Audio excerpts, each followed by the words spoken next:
Hi everyone, my name is Brandon from EduNation, and I'll be talking about September's Teachers Community of Practice session, what we have talked about on how to thrive on stress. There are three main problems mentioned by the participants, people who have come and attended the session. The first one is most teachers, or an average teacher, spends 78% of his or her time on doing paperwork, things that are not related to teaching, things that are not related to lesson plan, and that gives them a lot of stress because it takes away 78% of their time. The second thing are parents who doesn't have the right attitude, who doesn't believe in giving their children education, because a family's income and the geographical location of the family will determine how these parents think about education. And it's important to educate parents from the rural area or from lower income area to let them know education is one of the best way out of poverty, for example. The second thing is in urban areas, a lot of parents spend a lot of time working, both parents. So they spend very little time with the kids, with the children. So in a way that it's very hard to keep up what the children have learned. And also children who have not received sufficient affection and attention at home will directly affect how they perform in school. Then the third one will focus on the main character, the students themselves. Teachers have problem rushing syllabus. We have very limited time, and now with haze, you always have to cancel class and things like that. So there's a need to rush syllabus. So when you rush, the quality goes. The second thing is, like I mentioned earlier, in a lot of urban areas, even rural areas, both parents work.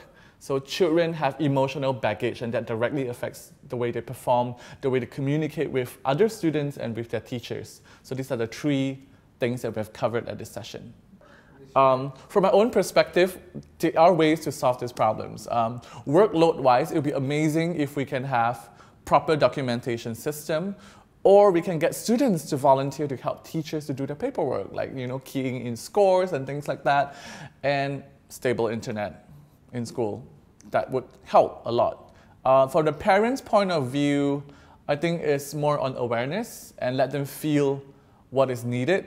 And earlier on we mentioned about rural area and lower income family, is how do you encourage parents' participation in this education process. So how do we bring them in? Maybe we can micro-incentivize, I don't know, up to you to think, and do share with us if you have ideas.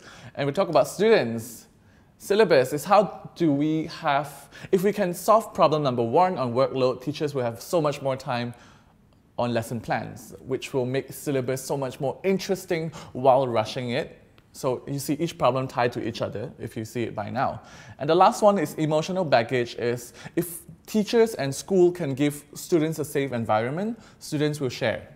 They will tend to open up a little more, and that's where emotional baggage can be, not entirely, but can be lessened, and that will help them focus in class. 3rd of October, we will have a session on measuring student success. How do we define our students? Do we define them by grades? Do we define them by soft skills? Or do we define them by, I don't know, how good they are at sports? So we want to hear from you, so do bring you and yourself, your friends who are educators, who are people interested in education, and join us on 3rd October.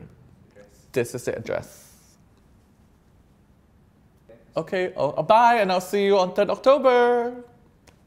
So, if you want us to create more videos like this, then like and share this video with your friends.